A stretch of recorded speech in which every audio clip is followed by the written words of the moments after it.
Joining me now is Democratic Congresswoman and Navy veteran Maggie Sherrill. She serves on both the Armed Services and China committees. Congresswoman, thanks for being with us. Today's standalone bill is dead on arrival in the Senate. So this is delaying getting the aid to anybody. Do you think that it'll then come back from the Senate with Ukraine put back in, and then the House will be forced to vote on a compromise package? Well, you know, I think we're watching all this very closely, but this is certainly showing the Speaker's inexperience and I think lack of understanding of many of the ways in which Congress really works. So to have a, quote, pay for, or something that he wants to pay for the bill with that actually adds $12 billion to the deficit is pretty bewildering. And what's more, to not understand that Israel's enemies are Ukraine's enemies, that Hamas has met with Putin, that Iran has drones in Ukraine right now that they've given to Russia. All of this is part of a global fight for democracy and democratic priorities. And I think, furthermore, it also displays a lack of understanding of how, when you are fighting a counterinsurgency, you've really got to make sure you are taking care of the civilians. Our generals during Iraq and Afghanistan spent an inordinate amount of time worrying about how to get power to populations, how to get food and water to populations. And so the humanitarian relief part of this package is critical as well.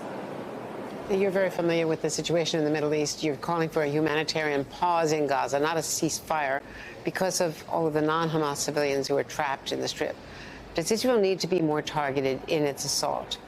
Is there a way to accomplish its goal of getting rid of Hamas leadership and the military infrastructure without the bunker buster bombs, those airstrikes that hit the refugees camps?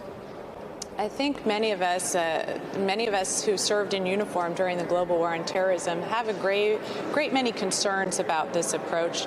Number one right now is the humanitarian crisis in Gaza, which is why I've called for a humanitarian pause. You know, I think so many of us watched with true horror the attack on Israel. I am a mother of 4 kids, many of whom would have probably been at that music festival if we were in Israel. So watching that just really struck home for me and so many people in my district. And yet now the ongoing humanitarian crisis, where people are not having access to food and water. EMTs can't get to the wounded civilians because they don't have, the internet is shut down at times, or cell service is shut down. Seeing lack of access to medical care and power concerns at some of the hospitals. That's why I'm calling for a humanitarian pause, so we can ensure that we are getting humanitarian aid to the Palestinian civilians, that they have safe havens, that we can come up with a plan so that the civilian casualties will be lower, and that, importantly, we can figure out a path to get Hamas to release the hostages unconditionally.